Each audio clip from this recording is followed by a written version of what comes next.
welcome back to another video of biological classification.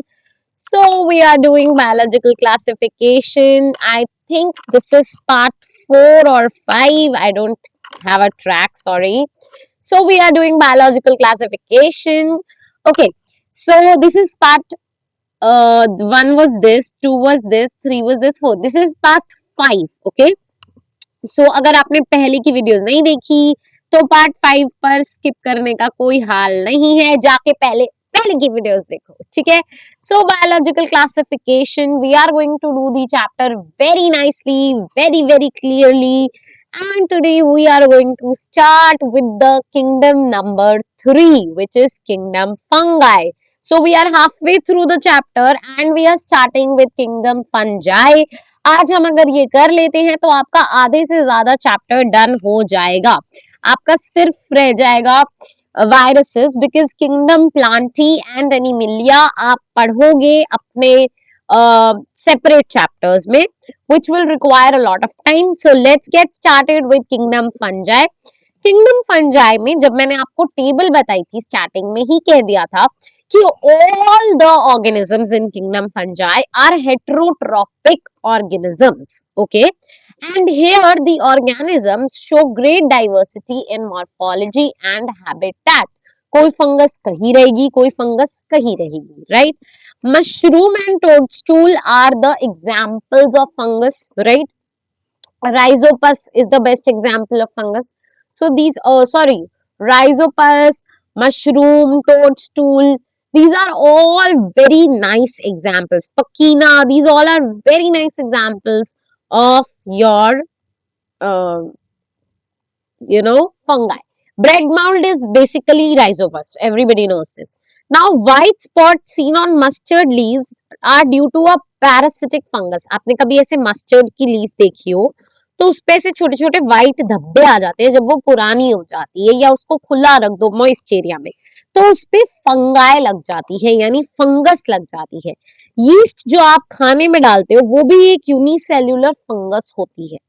तो few fungi also cause diseases, जैसे Puccinia which causes the wheat rust. Few fungi are sources of antibiotics, जैसे Penicillium. Fungi are cosmopolitan, यानी कि of good occurrence and occur in air, water, soil and on animals and plants. हमारी body पर भी कभी कभी fungus लग जाती है, एनिमल्स की बॉडी पर. आप अगर डॉग्स के ईयर्स देखोगे कभी, जो डॉग स्ट्रीट डॉग होगा उसके कानों में ना फंगस होती है. बैक्टीरिया तो होते ही है, इंसेक्ट्स तो होते ही है, फंगस भी लग जाती है. तो वो फंगस तब लगती है जब हाइजेनेटिक ना मेंटेन किया जाए डॉग्स के ऊपर. प्लांट्स पे तो हम सबने फंगस लगी हुई देखी है, ब्रेड पे फंगस लगी हुई देखी है. तो फंगस जो है वो बहुत जगह ग्रो करती है, एयर, वाटर, सॉइल, हर जगह, बेसिकली हर जगह, एनिमल, प्लांट्स, हर जगह फंगस ग्रो कर सकती है.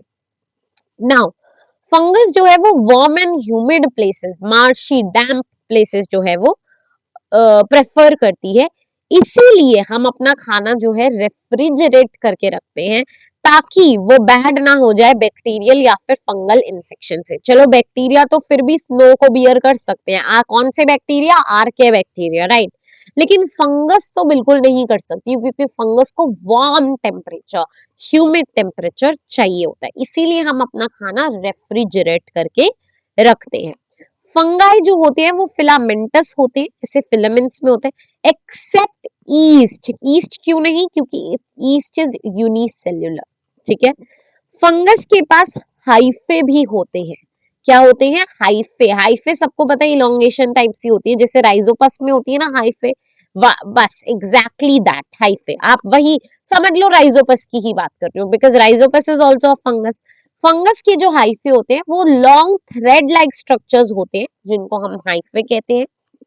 और इन्हीं हाइफे, जब बहुत सारे हाइफे ऐसे ऐसे ऐसे ऐसे ऐसे ऐसे ऐसे ऐसे हो, इनको हम मिला के क्या कहते हैं, mycelium. Network of hyphae is called mycelium. Some hyphae are continuous tubes, कुछ कंटिन्यूअस ट्यूब्स होते हैं, कुछ मल्टी न्यूक्लिएटेड साइटोप्लाज्म के साथ होती है, यानी बहुत सारे साइटोप्लाज्म होते हैं, और कुछ एंड दीज जिनके पास मल्टी न्यूक्लिएटेड साइटोप्लाज्म होते हैं और ये कंटिन्यूअस ट्यूब्स होती हैं, इनको हम कहते हैं कोइनोसाइटिक हाइफे। Coenocytic hyphae. तो कोइनोसाइटिक हाइफे क्या होता है? जो मल्टी न्यूक्लिएटेड होता है और कंटिन्यूअस हाइफे होते हैं। और नेटवर्क ऑफ हाइफे को हम क्या कहते हैं? माइसीलियम। माइसीलियम इज सेप्टेट, मतलब कि सेप्टेट यानी उसके आसपास एक बाउंड्री है। ठीक है जी। Now others have a septate or cross walls in their hyphae। Septate मतलब ऐसे एक वो लेयर सी लगा रखी है बाहर, जैसे सेल वॉल टाइप्स होती है ना, प्रोटेक्टिव लेयर टाइप्स, वैसा। Cell walls of fungi are composed of chitin and polysaccharides। polysaccharides are carbs। okay, polysaccharides are carbs। अब इधर देखिए, ध्यान से देखिएगा, फंगाई जो होते हैं वो क्या होते हैं? हेटेरोट्रॉप्स होते हैं। फंगाई तीन तरह के होते हैं, सिम्बायोन्ट्स, पैरासाइट्स एंड सैप्रोफिटिक। ऑब्वियसली जो सैप्रोफिटिक है वो डेड एंड डीके पे रह लेगा, पैरासिटिक है वो प्लांट्स एंड एनिमल्स पे रह लेगा एज अ होस्ट, होस्ट बना लेगा उनको। एंड सिम्बायोटिक्स एसोसिएशन होता है एल्गे का और लाइकेंस का और रूट्स का। तीन यहाँ पर वो है, एक सिम्बायोटिक रिलेशनशिप आपको देखने को मिलेगा in the fungi. In the fungi, clear everybody? Fungi जो है वो सैप्रोफिटिक हो सकता है, absorb soluble organic from matter which is dead. Parasitic depends on living plants and animals which are host. Symbionts living in association with algae as lichens and with roots as mycorrhiza। या तो lichens की तरह रहेंगे with in association with algae, या फिर roots के साथ रहेंगे in association with roots as mycorrhiza. Reproduction जो है वो तीन तरह के हो सकती है। Vegetative means of reproduction is fragmentation, budding and fission. और एसेक्सुअल मीन क्या है? स्पोर्स, जिनको कोनिडिया कहते हैं, या फिर स्पोरेंजियोस्पोर्स या जूस्पोर्स कहते हैं। कोनिडिया से भी करते हैं, स्पोरेंजियोस्पोर्स से भी करते हैं और जूस्पोर्स से भी करते हैं। सेक्सुअल रिप्रोडक्शन जो है वो भी स्पोर्स से है, ऊस्पोर्स, एस्कोस्पोर्स, बेसिडोस्पोर्स। यानी कि एसेक्सुअल किससे है? एसेक्सुअल है जूस्पोर्स से, sorry, asexual is zoospores, sporangiospors and conidia। और सेक्सुअल किससे है? oospores से, जू नहीं, oospores, ascospores and basidospores। Clear everybody? Fruiting bodies of the spores are different. इनकी फ्रूटिंग बॉडीज डिफरेंट होती है, इसलिए इनका नाम अलग अलग है, नहीं तो एक ही स्पोर हो जाता। ठीक है। अब सेक्सुअल साइकिल क्या इन्वॉल्व करती है एक फंगाई की, वो हम देखते हैं। फंगाई थोड़ा सा बड़ा है बच्चे, पेशेंस रखिए, इसका इंट्रोडक्शन ही बहुत बड़ा है। फिर हम आएंगे फाइकोमाइसिटीज, एस्कोमाइसिटीज, बेसिडोमाइसिटीज, ड्यूरोटोमाइसिटीज, फिर जाके ये खत्म होगा। ठीक है। सेक्सुअल साइकिल जो है फंगाई की वो इन्वॉल्व करती है 3 स्टेप्स। सबसे पहला फ्यूजन ऑफ प्रोटोप्लाज्म। प्रोटोप्लाज्म मिलते हैं मोटाइल और नॉन मोटाइल गेमीट का, यानी फीमेल एंड मेल गेमीट के प्रोटोप्लाज्म मिलेंगे, इसको हम कहते हैं प्लाज्मोगेमी।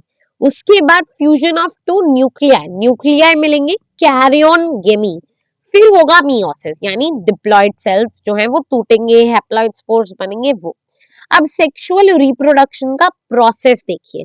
सबसे पहले 2 haploid hyphae come compatible and fuse. Fusion के बाद क्या होगा? आपका प्लाज्मोगेमी होगा। ठीक है। फिर in some fungi the fusion of haploid cells immediately results into 2n cells, यानी डायरेक्ट जाइगोट बन गया।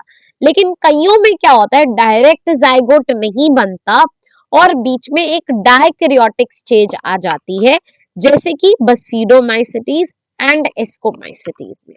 ठीक है। Such a dikaryon condition is called dikaryophase of fungus. Dikaryophase of fungus हम इसको कहते हैं, जिसको हम कहते हैं डायकैरियन। 2 न्यूक्लियस आ गए, 2 न्यूक्लियस आ गए, तो क्या हुआ? अभी यंगन बना ही नहीं, एक न्यूक्लियस अभी ये फ्यूज ही नहीं हुए, यानी सेकेंड स्टेप जो है वो अभी ढंग से हुआ ही नहीं, कैरियोगेमी नहीं हुआ। इसका मतलब है कैरियोगेमी में दिक्कत आई। वेयर एज ये ढंग से हो गया तो एक नया बेबी बन चुका है। ठीक है जी। Later later the parental nuclei fuses, दोनों फ्यूज होके एक बन जाते हैं और सेल जो है वो डिप्लॉयड बन जाते हैं। Fungi from the fruiting bodies in which reduction division occurs leading to the formation of haploid spores। अब क्लासिफिकेशन जो है वो बेसिस पर की जाती है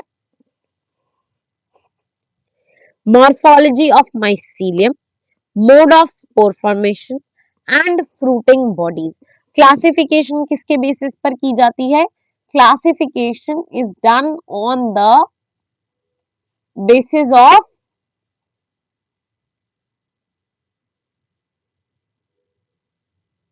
यहाँ अमीबा नहीं लिखना था, यहाँ लिखना था क्लासिफिकेशन ऑफ फंगाई।